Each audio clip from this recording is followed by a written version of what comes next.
জয় শান্তি সত্যভামা সোলডারি আজকে গৌতম বণিকের বাড়িতে হরিসভা তৎসহ ছোট সম্মেলন। এই মহতী সভায় আমাদের মধ্যে উপস্থিত এলাকার প্রধান তাপসী সাহা, আমাদের মধ্যে উপস্থিত আছে অল ইন্ডিয়া মতুয়া মহাসংঘের মাতৃসেনার সভানেত্রী শ্রীমতী সোমা ঠাকুর, আমাদের মধ্যে উপস্থিত আছেন সমাজসেবী শ্রী বিশ্বজিৎ সাহা এবং তার ধর্মপত্নী শ্রীমতী সোমা সাহা, উপস্থিত আছেন আজকে মৃণাল হালদার, আমাদের মতুয়া মহাসংঘের ছোট্ট একটা দায়িত্বে আন্দামান শাখাতে আমি বিশেষ করে ওকে দায়িত্ব দিয়েছি। এছাড়া আছেন আমাদের ভবেশ গোসাই, আমাদের পূর্ণ বৈরাগী, পামেলা কুমারী, আমাদের মধ্যে আছে তন্ময় বিশ্বাস, আরো সাধু গুরু গোসাই দলপতি মায়েরা, সকলকে আমার অসংখ্য ভালোবাসা, আমার শ্রদ্ধা, আমার ভক্তিপূর্ণ প্রণাম জানাই। আমি মনে করি বহু বক্তব্যের পরে আন্দামানে যে পরিস্থিতির সম্মুখীন আপনাদের দুই এক পূর্বপুরুষ আগে তারা জীবনযাপন করেছে, সেটা অত্যন্ত কঠিন। তো সেই কঠিন অবস্থা ক্রমান্বয়ে দূর হয় সময়ের পরিবর্তনের সাথে সাথে, এবং সেটা খালি দূর হয়ে একটা স্থিতিশীল অবস্থা তৈরি হয়েছে। সেই স্থিতিশীল অবস্থানকে শক্তিশালী করতে ঠাকুর বাড়ি থেকে বহু প্রতিনিধি আপনাদের মধ্যে এসেছে, তাদের সকলকে আমার সশ্রদ্ধ প্রণাম। মূল বিষয় সাধু গোসাই পাগল দলপতি কারা কিভাবে আসছেন, কিভাবে তাদের নাম ছড়াচ্ছেন, এটা মূল বিষয় নয়। তারা সকলে শ্রদ্ধার পাত্র। একটা কথা মাথায় রাখবেন, সাধু গুরুদের শুধু এই কথাটুকু আপনারা স্মরণ করিয়ে দেবেন, সবকিছু ভালো। সে যখন হরিনাম প্রচার করছে, সে মহৎ কাজ করছে, সে যেভাবেই করুক, তার অর্থের প্রয়োজন আছে। কারণ সে হরিনাম প্রচার করতে যাচ্ছে, তার হরিনাম প্রচার করতে নিজের পরিস্থিতি চালাতে হচ্ছে। কিন্তু একটা কথা আপনারা মনে রাখবেন, কোন গোসাইকে কানে মন্ত্র দিতে দেবেন না, কোন গোসাইকে কানে মন্ত্র দিতে দেবেন না। দীক্ষা বলে কোনো কিছু আমাদের নেই, আমাদের আছে দিগদর্শন। দীক্ষা কোন মানুষ মানুষকে দিতে পারে না। একটা মানুষ অন্য মানুষকে দিগদর্শন করাতে পারে যে কোন পথে চলা উচিত, যেটা বাবা হরিগুরুচাঁদ ঠাকুর করেছেন তার কর্মপদ্ধতিতে, ধর্মীয় ভাবে, সামাজিক ভাবে। অর্থাৎ কানের মন্ত্র দিয়ে, ফুক মন্ত্র দিয়ে যারা পয়সা কামিয়ে যাচ্ছে তাদেরকে বলবে এইটা পালন করুন, আপনি হরিনাম প্রচার করুন, আমি খুশি হব। আপনি এখান থেকে পয়সা কামিয়ে যান, তাতেও খুশি হব, কারণ আপনার চলতে হবে, আপনি হরিনাম প্রচার করছেন। পরিষ্কার, এখানে কোনো রং ডেলিভারেশন নেই, অর্থাৎ ভেজাল নেই কোনো। এই পরিস্থিতিতে দেখুন, হরিনাম প্রচার আমার মনে হয় না আমাদের মধ্যে দরকার আছে। আমরা হরিনাম প্রচারের মাধ্যম, তত্ত্ব, তার উপাদান, তার সামাজিক, আধ্যাত্মিক, ধর্মীয় সমস্ত বিষয় আমরা মোটামুটি জানি। মতুয়া দর্শন তাদের দরকার যাদেরকে এই পথে নিয়ে আসতে হবে, তারা নতুন, তাদের মতুয়া সেই সমস্ত যারা ভক্ত হবে তাদেরকে দিক দর্শন করবে আছে। আমি দেখেছি অনেক জায়গায় আন্দামানের অনেকে আসেন, নতুন নতুন ভক্ত তৈরি করছেন, খুব ভালো। কিন্তু এই ভক্ত তৈরি পদ্ধতি নিজ নিজ আচার ব্যবস্থায় যেন সীমিত না থাকে, এটা যেন সার্বিক সামগ্রিক হয়, যে সার্বিক সামগ্রিক অবস্থান সকলের জন্য প্রযোজ্য এবং ব্যবহারিক।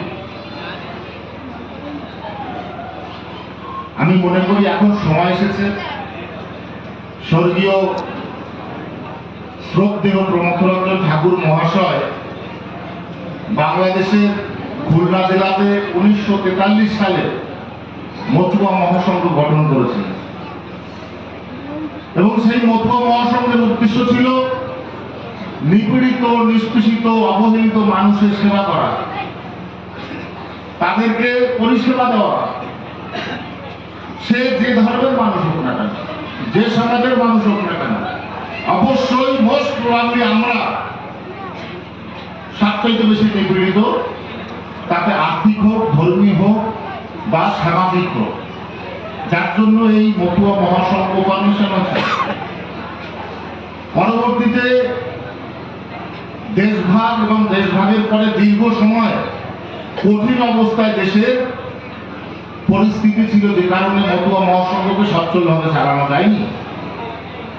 সেই মতুয়া মহাসংঘ আবার ফরমেশন হয়েছে 1987 সালে এবং তারপর থেকে তার হাত ধরে এই সংগঠন আজ অব্দি চলে আসছে।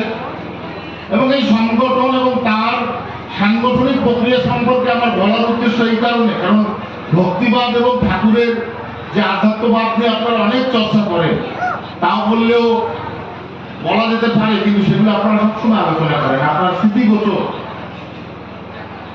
তাই আমি মনে করি যে সাংগঠনিক শক্তি আমাদের বৃদ্ধির সময় এসেছে। সাংগঠনিক বৃদ্ধি যদি তৈরি হয় তাহলে সংগঠিতভাবে থাকা যায়, আর সংগঠিতভাবে থাকলেই সামাজিক শক্তি বৃদ্ধিতে সুবিধে হয়, কর্মপদ্ধতিতে সুবিধে হয়, যে কোনো বিষয়ের উপরে যদি প্রয়োগ আসে সেটা সুবিধা হয়। মতুয়ারা ভারতবর্ষের বিভিন্ন প্রান্তে বিক্ষিপ্তভাবে আছে, থাকাটা স্বাভাবিক ব্যাপার, অস্বাভাবিক কিছু না। কারণ তাদের আশাটাই বিক্ষিপ্ত, তাদের আশাটা কোনো সমুদ্র ছিল না। কিন্তু সেই বিক্ষিপ্ত অবস্থানকে তো শান্ত করে একটা গতি দিতে হবে, যে গতির মাধ্যমে তারা পরিচালিত হবে এবং সঠিক হবে, এবং তাদের যে ওই বিন্দু বিন্দু জল সাগরতল বলে না, তাদের ওই একজন ব্যক্তির অবস্থা এবং সেই একজন ব্যক্তি করে বহু ব্যক্তির যে সমুদ্র বা স্রোত, সেটা তৈরি করতে গেলে একটা সুষ্ঠু সংগঠন দরকার। আমি এখানে কোনো প্রকার কোনো দলাদলি, কোনো বদনাম, কোনো প্রকার কারোর প্রতি আমার বীতশ্রদ্ধ অবস্থান নেই। আমার শুধু সবার কাছে একটাই বার্তা, আমার কাছে সবার কাছে একটাই বার্তা, অল ইন্ডিয়া মতুয়া মহাসংঘটা করুন। এই কারণে করুন কারণ বড়মা বীণাপাণি দেবী চেয়েছে অল ইন্ডিয়া মতুয়া মহাসংঘের ছত্র ছায়ায় মতুয়াদের একত্রে বাঁধতে এবং সামাজিক অভ্যুত্থান গড়ে তুলতে। সামাজিক অভ্যুত্থান তখনই ঘটবে শিক্ষা ক্ষেত্রে, রাজনৈতিক ক্ষেত্রে, ধর্মীয় ধর্মীয় ক্ষেত্রে, অর্থনৈতিক ক্ষেত্রে, সামাজিক ক্ষেত্রে তো আছেই। তাই এই অভ্যুত্থান ঘটানো প্রভাব সমাজে বিস্তারের জন্য ধর্মীয় সংগঠন এবং পাশাপাশি সামাজিক সংগঠনের একত্রিত মিশ্রণ হওয়া দরকার। দেখুন, আধ্যাত্মবাদ ছাড়া কোন ফিলোসফি গঠন হয় না, অর্থাৎ কোন দর্শন গঠন হতে পারে না, কারণ এটা ভারতবর্ষ। সামাজিক সংগঠনের অস্তিত্ব সীমিত কাল, ওটা অ্যাবলিশ অর্থাৎ ধ্বংস হয়ে যেতে পারে। কিন্তু ধর্মীয় সংগঠন মনের আস্থা, ধর্মীয় সংগঠন কখনো অ্যাবলিশ হতে পারে না, ধ্বংস হতে পারে না, কারণ সেটা মনের আস্থার উপরে বেঁচে থাকে। সুদূর বাংলাদেশ থেকে আপনারা অপসারিত হয়ে সেটেলমেন্ট পেয়ে আজকে ভারতবর্ষে এসছেন, ৭৫ বছর হয়ে গেছে। আপনারা অপেক্ষা করে বুঝেছেন, পেরেছেন বলতে? কেন পারেননি? এই জন্যই বলছি, মনের আস্থা, মনের অন্তরের অন্তর্কোঠায় অবস্থানে এসে রয়েছে।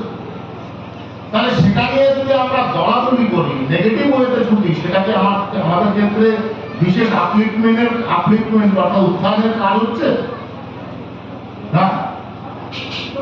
সেটা আমাদের মনে হয় নিজেদের মধ্যে কাকড়ার মতো টানাটানি হচ্ছে। আমি কখনো এই জিনিস চাই না। আমি আপনাদের কাছ থেকে কিছু চাই না। আমার শুধু একটা চাওয়া, সংগঠনের মধ্যে এসে সাংগঠনিক শক্তিকে বৃদ্ধি করুন। সাংগঠনিক শক্তিকে বৃদ্ধি করতে পারলে আমরা সার্বিকভাবে সক্রিয় হব, শক্তিশালী হব। একের লাঠি, তাই একের বোঝা 10-এর লাঠি, তাই তো? সেই কথাটা অত্যন্ত মূল্যবান। আমাদের কাছে একজনের কাছে এটা বোঝা হয়ে যাচ্ছে, 10 জন হলে সেটা একটা লাঠির মতো। যাই হোক, সাংগঠনিক পরিস্থিতিকে আমাদের বাড়াতে হবে। আমি চাই সারা আন্দামানে আমাদের অল ইন্ডিয়া মতুয়া মহাসংঘ তৈরি হোক, একটা ছত্র ছায়া, সেটা হবে। আর গোসাইরা যা করছেন, আমার কোন রকম আপনাদের প্রতি বিদ্বেষ নেই। আপনারা সকলে ঠাকুরের নাম করছেন, আমার বাবার নাম করছেন, আমার ষষ্ঠ পুরুষের নাম করছেন, বাবা হরিচাঁদ ঠাকুর, শান্তি মাতা হরিচাঁদ ঠাকুরের নাম করছেন। তাদের প্রতি আমার কোন রকম কোনো বিদ্বেষ নেই। শুধু সঠিক পথে যা মতুয়া ধর্ম দর্শন করে সেইভাবে করুন। কানে মন্ত্র দেবেন না, ওটা আমাদের মধ্যে নেই। ওই সমস্ত আমরা মানি না। কানে মন্ত্র, বুক মন্ত্র, এই দীক্ষা মিক্ষা, এই সমস্ত আমরা বিশ্বাস করি না। আমরা বাস্তব কর্মে বিশ্বাসী, আমরা আরাধনায় বিশ্বাসী, আমরা পূজাতে বিশ্বাসী। পূজা মানে ভক্তি, আর ভক্তি মানে মনের শক্তি, আর শক্তি মানে সামাজিক কর্মকাণ্ডে অনুপ্রেরণা পাওয়া। আমার মনের ভিতরে যে শক্তি আছে বলেই তো কথা বলতে পারছি। আমি যদি ভয় ভীত হয়ে যেতাম, আপনাদের সামনে কথা বলতে পারতাম না।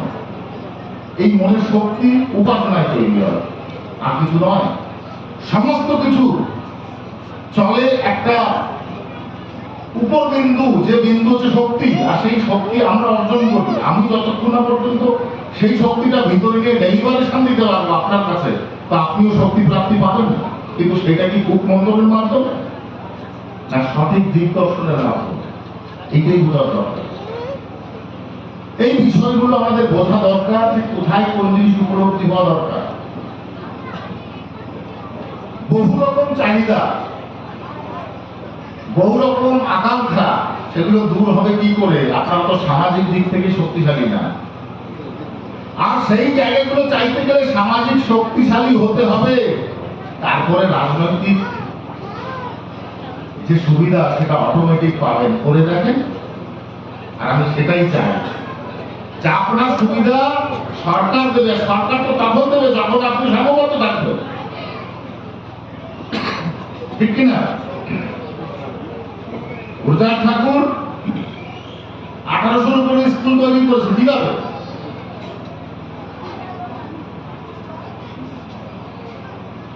তৎকালীন বাংলাদেশে 1800 উপরে স্কুল তৈরি করেছে। কি কারণে, কিভাবে? ডক্টর সিএস মিট ছিলেন মুখ্য উপদেষ্টা। তখন ব্রিটিশ রাজ ছিল। ভুটান ঠাকুরের সেই সুকৌশলী আধ্যাত্মিক চিন্তা ভাবনায় তার মনেও ছিল যে সরকারি প্রতিনিধি যদি আমি ধরি, সমাজ সুধারক ধরি একজনকে এমন ব্যক্তি যার মাধ্যমে সমাজের উন্নতি করা যাবে, সে কারণে সিএসপি কে ধরে এতগুলো স্কুল করেছিলেন। উনি পারতেন না, ওনার ওই আধ্যাত্মিক চেতনা উপাসনা সেটার যে শক্তি ব্যক্তি, সেই ব্যক্তি পৌঁছে দিয়েছে সিএস মিলের কাছে। এইগুলো উপলব্ধির বিষয়, এগুলো উপলব্ধি করলে আপনি সেই অনুধাবন করতে পারবেন, সেই পরিস্থিতিটা বুঝতে পারবেন। যাই হোক, আজকের উপস্থিতি আপনাদের এতই মাধুর্যতা তৈরি করেছে যে আমি নিজে আপ্লুত। আমি আপ্লুত সত্যি আপনাদের মধ্যে এসে, এবং বিশেষ চর্চা হয়েছে সমাজ সংস্কার এবং সমাজকে শুধরানোর জন্য। আমি এতে খুব আনন্দিত। হরিনাম সংকীর্তন আমাদের মূল মন্ত্র, তার পাশাপাশি ওই শক্তিকে লাগিয়ে আমাদের সমাজের উন্নতি করতে হবে, আর সেটা সম্ভব সংগঠনের মাধ্যমে। মাথায় আসবে না, এখানে কাউকে আমি কানে ভূকমন্ত্র দিতে আসিনি, আর দেবও না। আমি যেটা বাস্তব আপনার চলার পথে সুবিধা হবে সেই কথাটাই বলে আমি এখানে শেষ করে যাব। আমার কাছে এখানে বসে বক্তব্যে বলা হয়েছে যে মতুয়াদের চলার পথ কি। মতুয়াদের চলার পথ গারস্থ প্রশস্ত নীতির মাধ্যমে। গারস্থ প্রশস্ত নীতি করতে গেলে সত্য এবং রজ এই দুইয়ের উপরে নির্ভর করে গারস্থ ধর্ম। আপনাদের তো ব্যাখ্যা দেওয়া লাগবে না, আপনি সবই জানেন সত্য রজ কাকে বলে। আর সত্য রজের মিলন না হলে সৃষ্টি হয় না, আর সৃষ্টি না হলে সৌন্দর্যের প্রস্ফুটন হয় না, বিকাশ হয়। গারস্থ, বানপ্রস্থ, সন্ন্যাস এগুলো দরকার আছে, সময় উপযোগী, সব সময়ের জন্য নয়। সব সময়ের জন্য গারস্থই একমাত্র সৃষ্টির মূল কারক, এবং সেই কারককে ধরে আমাদের সমাজে প্রতিষ্ঠা লাভ করতে হবে। আমার সন্তান হবে, তার সন্তান হবে, এই যে ধারাবাহিকতা, তার মধ্যে সংসার জীবনের সমস্ত কাজগুলো করতে হবে, ধনবান হতে হবে, আবার শিষ্টাচারী হতে হবে। ধনবান হতে হবে, শিষ্টাচারী হতে হবে। শিষ্টাচার কাকে বলে? নিয়ম শৃঙ্খলা মেনে যারা চলে তাদের শিষ্টাচারী বলে। দ্বাদশ অধ্যায় প্রত্যেকটা শিষ্টাচার, দ্বাদশ অধ্যায়ের প্রত্যেকটা শিষ্টাচার। তাই শুধু নাম কীর্তন করে সমাজে আপনার জায়গা হবে না, পরিষ্কার মাথায় রাখবেন। উভয়ের মিলন দরকার, উভয়ের মিলন দরকার, প্রতিষ্ঠা। এবং সেই প্রতিষ্ঠা লাভের জন্য আরাধনা শক্তির দরকার, সেটা ভক্তিবাদের মাধ্যমে। শুধু ভক্তিবাদে আমি মন্দিরে পড়ে থাকলাম, আমার খাওয়া জমবে না। ভক্তিবাদের পাশাপাশি আমার যেটা গার্হস্থ্য জীবনের কর্ম সেটা করা দরকার। নীতি ঠিক তো নিয়ত ঠিক, এই বিষয়গুলো আপনারা জানেন, আপনাদের বিশেষ করে বলা দরকারই নেই আমার। তবুও প্রসঙ্গক্রমে এটা তুলে আনতে হয়, আর তুলে আনলে আর একবার চিত্তনিষ্ঠ হয়, যেটা কিনা প্রক্রিয়া ঘটায় ব্রেনের মতো।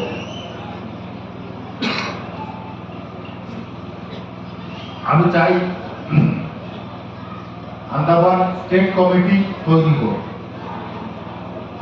আন্দামানে অল ইন্ডিয়া মতুয়া মহাসংঘ স্টেট কমিটি তৈরি হোক। আর আপনারা ফান্ডের কথা বলছেন, ঠাকুরবাড়িতে ফান্ড দিতে হবে না। আপনারা আপনাদের ফান্ড এই স্টেট কমিটি ডেভেলপমেন্টের জন্য এবং আন্দামানের ডেভেলপমেন্টের জন্য রাখবেন। এইখানে কমিটি করবেন, এইখানে ডেভেলপমেন্টের জন্য, এখানে কমিটি ডেভেলপমেন্টের জন্য। চতুর্দিকে কোথায় মতুয়ারা, সাধারণ যারা গরিব মানুষ অন্য শুধু মতুয়া নয়, শুধু নবসূত্র নয়, অন্য মানুষদের মধ্যে সেবা করতে হয়। যারা পিছিয়ে রয়েছে, গরিব রয়েছে, তাদেরকে আমাদের সেবা করতে হবে। আন্দামান এমন একটা জায়গা, যে জায়গার সংস্কার করলে আমি মনে করি এটা একটা স্বর্ণভূমিতে পরিণত হবে। আমরা বহুদিন ধরে এই সরজমিনে এই জমির জায়গাগুলো আমরা রিসার্চ করছি, যে আন্দামানের ট্যুরিজমের মাধ্যমে এশিয়ার বৃহত্তর জায়গা তৈরি করা যেতে পারে আগামী দিনে, সে চিন্তা ভাবনা আমাদের আছে। এই বৃহত্তর অবস্থানকে যদি সাফল্য মণ্ডিত করতে হয়, তাহলে আপনাদের অবস্থান, আপনাদের যোগদান জরুরি। কারণ আপনাদের উপজীবিকা, আপনাদের আগামী দিনের সাংসারিক নির্বাহ কিভাবে হবে সেটা এর উপর ডিপেন্ড করছে। তাই আমি চাই আন্দামানে অল ইন্ডিয়া মতুয়া মহাসংঘের মাধ্যমে সুন্দর গঠন হোক। গোসাইরা একটা সিস্টেমেটিক ওয়েতে আপনারা আসবেন, আপনারা বেশি বেশি নাম ছড়ান, আপনারা বেশি বেশি পয়সা ইনকাম করুন। আমি চাই, নিজে সত্যি কথা, একজন গোসাই উচিত, সে এত কষ্ট করে, এত জায়গায় সে নাম ছড়াচ্ছে, সে ভগিরে ঘুরে বেড়াবে না, সম্ভব এটা, তার অনেক রকম দরকার। কিন্তু বিষয় হচ্ছে সঠিকভাবে আদর্শ মতো আদর্শগত দিক দিয়ে করুন। আমি মাননীয় স্বরাষ্ট্রমন্ত্রী শ্রী অমিত শাহজিকে বলেছি, আমাদের একটা ল্যান্ড, এখানে প্রপার্টি ল্যান্ড সার্বজনীন দরকার আমাদের মন্দির করার জন্য ভোট দেওয়া যাবে। সকলের রিকোয়ারমেন্ট আছে, দরকার আছে, আমি জানিয়েছি।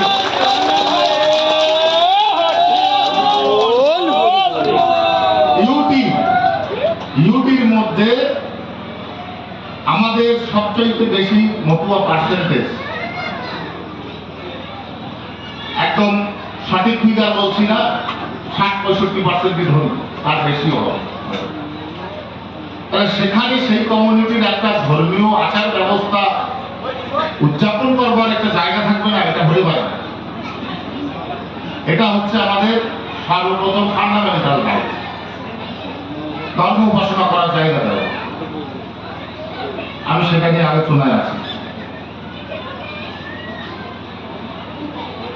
আপনাদের মধ্যে প্রশ্ন, এত কিছু বলছি, তাহলে এই যে দুই বাংলার যে আদর্শগত দর্শন মতুয়া ধর্মের উপরে কি হবে, তাই তো? আমার সঙ্গে পদ্মনাথ ঠাকুর মহাশয়ের কথা হয়েছে, পদ্মনাথ ঠাকুর মশাইয়ের সাথে কথা হয়েছে, কিন্তু আরেক যে ঠাকুর আছে সুব্রত ঠাকুর, তারা মতুয়া মতের এই যে বিকাশ, আমি একদম প্রকাশ্যে বলছি, তারা মতুয়া মতের এই বিষয়টাকে কোনো মতেই গ্রহণ করছেন না। তাদের যে আচার বিচার, সেটা তারা অন্যরকম ভাবে করছে, আমি সেটা তুলে ধরতে চাই না। যার জন্য এই ব্যাপারটাকে সার্বিকভাবে সবাই যদি অ্যাডপ্ট না করে, অর্থাৎ গ্রহণ না করে, তাহলে সেটা সম্পন্ন হয় না। আর তার জন্য এটা কিছুদিনের জন্য স্থগিত আছে। আগামীতে এই জায়গাটাকে সম্পূর্ণ করে একটা বিধানের মাধ্যমে মতুয়া তত্ত্ব, মতুয়া শ্রদ্ধা অনুষ্ঠান, বিবাহ অনুষ্ঠান, যত প্রকার পূজা পার্বণ আছে সেটা হবে, করবো সেটা। দুই বাংলা মিলে এখন বাংলাদেশের পরিস্থিতি খুবই খারাপ। আর আপনারা একটা কথা মাথায় রাখবেন, বাংলাদেশে আমাদের যেতে গেলে পাসপোর্ট লাগে, পাসপোর্টের ভিসা অ্যাক্টিভেশন করাতে অনেক খরকাট পোড়াতে হচ্ছে। অতএব অল্টারনেটিভ দেশ ভাগের কারণে ঠাকুরদা প্রমথ রঞ্জন ঠাকুর মশাই শ্রীধাম ঠাকুরনগরে মেলা তৈরি করেছিলেন, নালে সত্যি দুটো মেলার প্রয়োজন ছিল। তাহলে আমাদের প্রথম গতি কোন দিকে থাকবে? ঠাকুরনগরে। তারপরে যদি কেউ ওরাকান্দিতে যেতে চান, এই মুহূর্তে হবে না। এই মুহূর্তে জিও পলিটিক্যাল অনেক সমস্যা আছে। তো আগামীতে যখন সলিউশন হবে আমাদের মধ্যে তখন আমরা সেই ব্যবস্থাগুলো করব।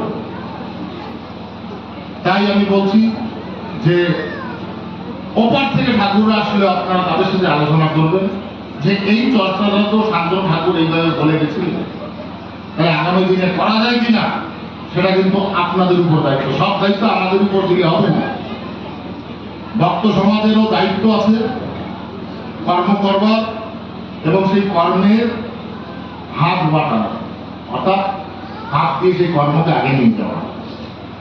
এই কর্মকাণ্ডগুলো করুন, তাহলে যে সমস্যাগুলো আছে সেই সমস্যাগুলো মিটে যাবে। বর্তমানে যদি ঠাকুর বাড়িতে যান তাহলে দেখতে পারবেন ঠাকুর বাড়িতে কি উন্নতি হচ্ছে। একজন কেউ বলছিলেন যে যে অর্থগুলো ঠাকুর বাড়িতে দেয় সেগুলো কি সাংগঠনিক কাজে বা উন্নয়নের কাজে লাগে কিনা। ভক্তদের উন্নয়নের পয়সা দিয়ে উন্নয়ন হবেই। আমি যতদিন বেঁচে আছি ততদিন সেই কাজ হবে। ঠাকুর বাড়িতে একসঙ্গে 500 লোক বসে প্রসাদ নেবার জন্য বড় করে রান্নাঘরের কোনো লঙ্গর ফেরা তৈরি করছে। মেলার সময় যারা দূর দূরান্ত থেকে আন্দামান থেকে যারা যাচ্ছে, বিশেষ করে আন্দামান সবচাইতে বেশি ডিফিকাল্ট ওই জায়গায় পৌঁছানো, তাই তাদের জন্য আলাদা করে ব্যবস্থা থাকবে, ঘরের ব্যবস্থা, যাতে ওখানে গিয়ে মেলার সময় তারা রাত কাটাতে পারে। প্রসাদের ব্যবস্থা থাকবে। আমরা গত 5 বছর ধরে আমাদের সমস্যা মিটে আছে, কিন্তু আমরা মেলার সময় নন স্টপ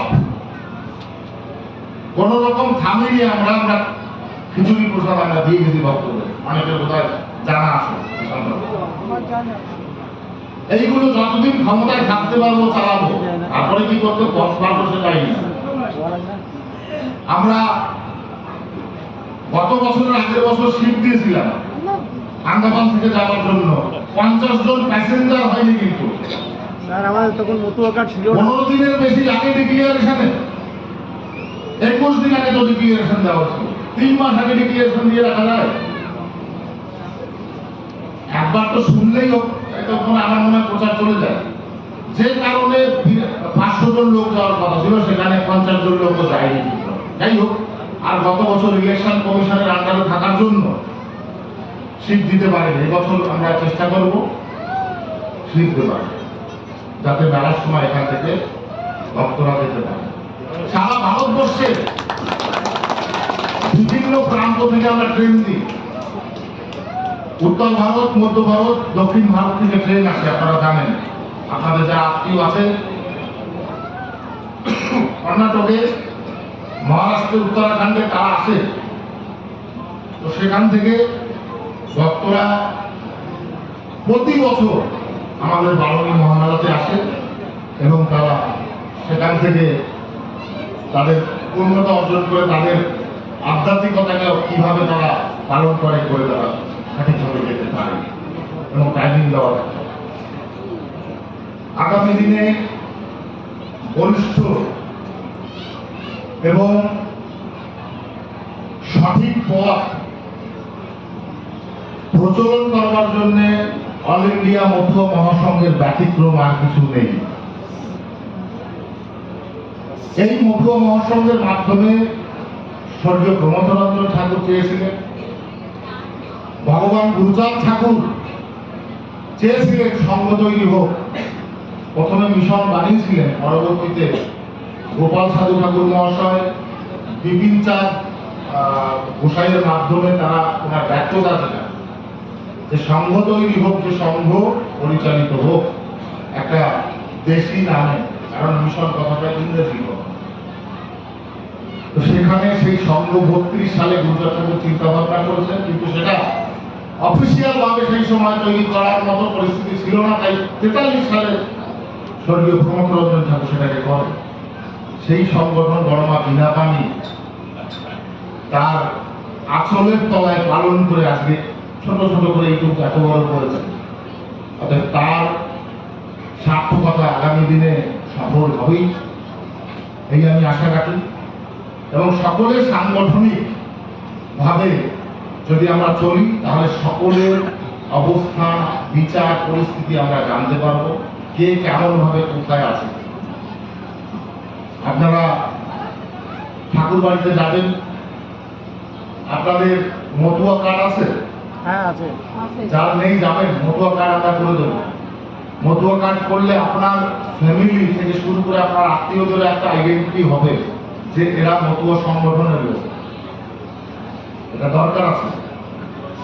যাই হোক, সর্বশেষে বলবো, মাতৃ সেনা একটা নন প্রফিট, একটা আমাদের শাখা সংঘ, যার কাজ মাতৃসংঘ ব্যাপকভাবে কাজ করে চলেছে মায়েদের ডেভেলপমেন্টের জন্য আলাদা করে। আমাদের মায়েদের, যেমন গুরুচাঁদ ঠাকুর বলেছিলেন, মায়েদের যে মাতৃশক্তি বৃদ্ধি পেলে তখনই সমাজের সর্বস্তরের শক্তি বৃদ্ধি পায়। কারণ মাতৃ জাতি যদি অশিক্ষিত, সমাজে মিশতে না পারা অবস্থায় থাকে, তাহলে একটা বোঝা তৈরি হয়ে যায়, যে বোঝাকে সবসময় টেনে চলতে হয়। তাই মাতৃশক্তিকে সবচাইতে বেশি গুরুত্ব দিয়ে তাদেরকে আলাদাভাবে প্রশিক্ষণ দিতে হবে। সামাজিক প্রশিক্ষণ, শুধু পুঁথিগত নয়, সামাজিক প্রশিক্ষণ দিতে হবে তাদের, যে সমাজের তাদের প্রকৃত অ্যাক্টিভিটিস কি হবে। এই নয় যে একদম ঝান্ডা নিয়ে ঘুরে বেড়াতে হবে, এইসব নয়। সমাজের সক্রিয় ব্যক্তিত্ব তৈরি হবে, ব্যক্তিত্ব তৈরি হবে, এই দরকার। যাই হোক, গুরুচাঁদ ঠাকুরের আদর্শ, বাবা হরচাঁদ ঠাকুরের আদর্শকে নিয়ে আমরা আগামী দিনে সুষ্ঠু পথে চলতে চাই। গোসাই পাগলরা যদি আমার কথায় দুঃখ পান, আমি অত্যন্ত দুঃখিত, আমি ক্ষমা প্রার্থী। কিন্তু আমার কিছু করার নেই। যে পরিস্থিতি বর্তমানে মতুয়া সমাজ নিয়ে চলছে, তাতে আমার এই বক্তব্য দেওয়া ছাড়া আমার আর কোনো জায়গা নেই। কারণ আমরা চাই প্রকৃত মতুয়া যে মত, যে ধর্ম পন্থা, সেটা সঠিক প্রচার প্রসার হোক, এবং আগে বিশ্ব দরবারে মতুয়া সংগঠন থেকে শুরু করে, মতুয়া আদর্শ থেকে শুরু করে সমস্ত ভক্তদের একটা বিশ্বজয়ের একটা উত্থান হোক, এই আশা রাখি। আমি আমার বক্তব্য আর বাড়াবো না। ও মনে পড়েছে, প্রত্যেকটা আমাদের পরিকল্পনা রয়েছে, যে কটা দ্বীপ আছে যেখানে মানুষ বাস করে এই আন্দামানে, সেই কটা দ্বীপে আমাদের জাহাজ পরিষেবা আমরা দেব, যাতে যোগাযোগ ব্যবস্থা প্রথম করতে হবে আন্দামানের যোগাযোগ ব্যবস্থাকে সচ্ছল। আন্দামানের যোগাযোগ ব্যবস্থাকে যতক্ষণ না পর্যন্ত সচ্ছল করা যাবে, ততক্ষণ পর্যন্ত এখানের সার্বিক ডেভেলপমেন্ট, হলিস্টিক ডেভেলপমেন্ট যাকে বলে, সেটা সম্ভব না। এই পরিস্থিতিতে আমাদের দরকার সংঘবদ্ধ হওয়া। আমি বিশেষ করে মাননীয় প্রধানমন্ত্রীজি, মাননীয় গৃহমন্ত্রীজিকে আমি চিঠি করেছি, অ্যাটলিস্ট আন্দামানের একটা আইল্যান্ড আমাদের বাবা হরিগুরুচাঁদ ঠাকুরের নামে।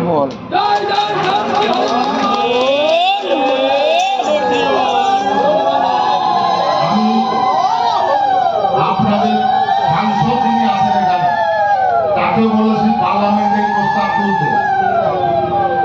উনি আমার কাছে সম্মত হয়েছেন যে হ্যাঁ, লিটিল আন্দামানকে আমরা, যেহেতু ওখানে আমাদের মতুয়াদের সংখ্যা প্রায় 90%, তাই তো সবচাইতে বেশি মতুয়া, তাই লিটিল আন্দামানের নাম পরিবর্তন করে যাকে ইন্ডিজিনাস বলে, দেশি নাম আমার জয় বাবা হরিচাঁদ, জয় বাবা গুরুচাঁদের নামে হোক, এই আমার আশা। এই আশা রেখে আপনাদের সকলকে আমার একটা ভক্তিপূর্ণ প্রণাম, ভালোবাসা জানিয়ে আমার বক্তব্য শেষ করলাম। জয় হরিচাঁদ, জয় গুরুচাঁদ, জয় বাবা।